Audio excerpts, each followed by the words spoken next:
Oh, we've got quite a catching up to do. Sorry for the long hiatus. I've been juggling a lot of things, but welcome to another episode of Superhero Gaming with yours truly, Andrew, on Superhero Hangout. Let's have fun together.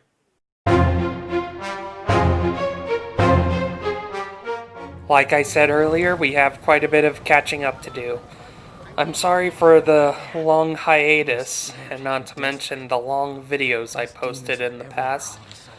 I gotta admit, I got a little bit greedy, because I was trying to work to, get to the point where I can get monetized, but you know what? That's not fair to you guys. And what I've learned is time is money for you guys on YouTube. And I thought, you know what? I'll make these videos as short as I can. The most amount of time that I'll have in a video is 15 to 30 minutes tops. But if we have something like a special event, it may be longer, but again, I'll let you know. And for those long videos, in case if you haven't watched all of them, you guys can just, this is what I do and all that. You don't have to do this. I do this for other long videos on YouTube, where I do 8 minutes where I watch it, then I write in on a notepad of where I was on the time, and then go back to it. And then just take it one chunk at a time. But here we go. So, speaking of which, again, I'm going to make these videos short because, again, time that you guys spend on YouTube is basically your money of, time, basically. So, yeah. And plus, I remember Todd McFarlane years ago, and this was, comic book prices were still, crazy as they are today. That he said that he brought down, and not even Marvel and DC would do this, where he brought his Spawn comic book, and that's a mature book for mature readers. Just want to let you know, I just don't go out getting stuff yet, especially if you're for the faint of heart. But he brought it down to $1.25. And I thought, that is so reasonable, and that's true. And that, in a way, the content that companies and people provide you should be, one, inexpensive, and where it gives you enough where you want more, versus I've just wasted a lot of time and a lot of time and money, and I feel so bloated from this. So, yeah. Okay, so I saw the new gameplay trailer for the Miles Morales Spider-Man game that's coming out on the PlayStation 5 this Christmas. And I gotta tell you, Insomniac has really done a good job. I mean, I noticed that, oh, what did they do? They made Miles feel so much different. Where, yeah, I can see a lot of, elements of, gameplay style with, Peter Parker's Spider-Man, but the way he plays is so different. Of, new animations, new moves, new ways to do a web strike or to... And just things of, having camouflage and venom blasts as, separate powers to use. And I thought that was smart, because I remember this when I played the Spider-Man 2000 game on the PlayStation 1, and I'd wear the Spider-Man Unlimited costume, and what's cool is you get to go invisible, and where it's a gift and yet it's a curse as well, to quote Sam Raimi's Spider-Man, because one, you have unlimited amount where basically, it gets old pretty quick, and there's none of that tension that you'd have with, say, running out of web fluid. and while with a Peter, no, not Peter Parker, and also while you're going against bosses can still see you. So yeah, that stinks. So yeah, but yeah, again, gameplay wise, I just thought it looked so good, and it's very interesting. And I've noticed that the start of the game, it's like a homage to like a moment in the first Spider-Man game, and I won't reveal what that is because we're gonna reveal that later, and that it ties very much into Miles's backstory, especially his journey as a hero.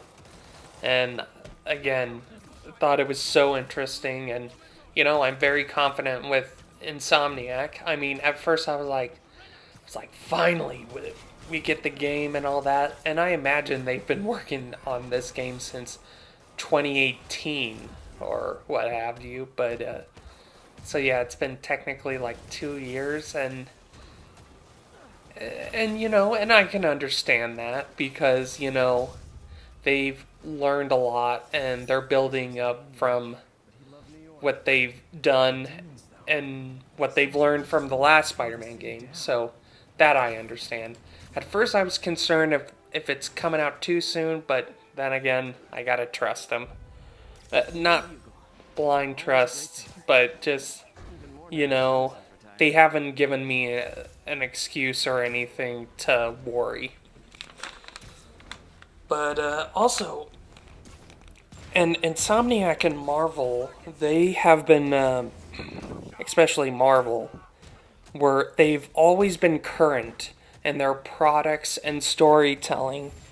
And you can tell that, especially with like this game and also the Miles game of like what's come up. And I feel like, which this is very strange of me to say, but I think that with some of the things that happen in this, the first Spider-Man game that they've done, kind of like reflects like,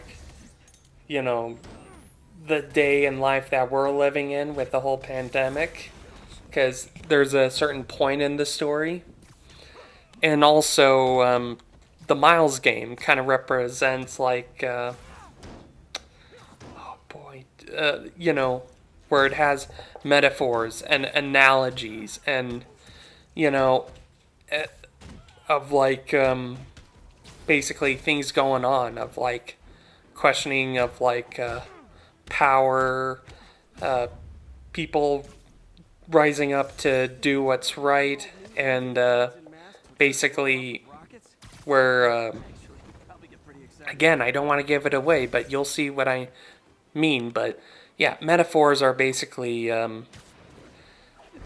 it's not exactly like the thing that it's a metaphor for, but it talks about it like that.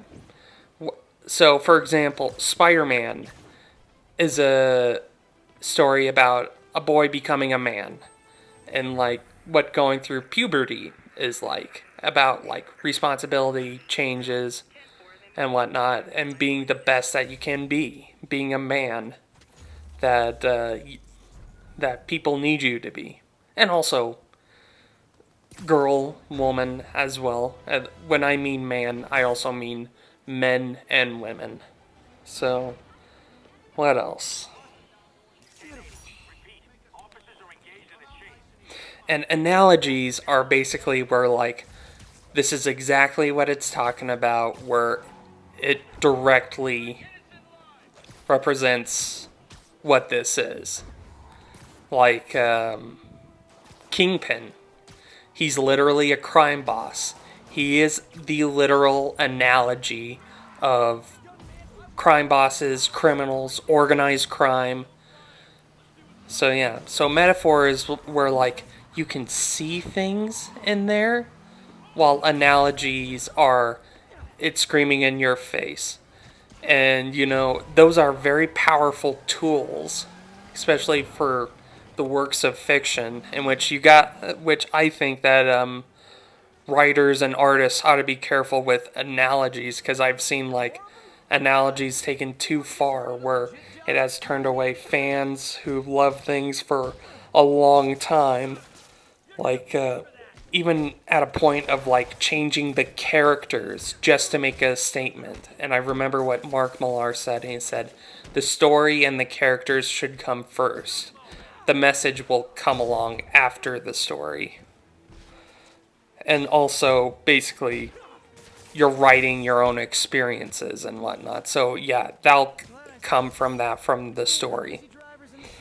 So again, I'm trying to simplify things on my channel. I've tried to do too much, as you guys could see, and I'm sorry again for doing reruns. That was not fair. A friend of mine said, you know, you ought to add more commentary, and you know, I was doing it, but you guys want more content. You don't want like basically a voiceover of what you guys already saw.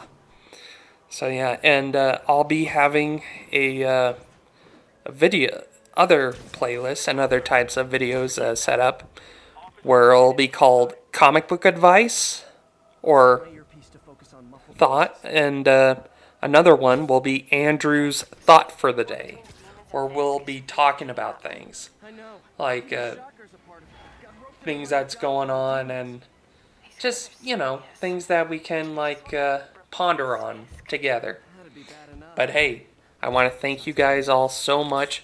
You guys are the best fans ever. Thank you for your support. Thank you for commenting, liking, sharing, and subscribing.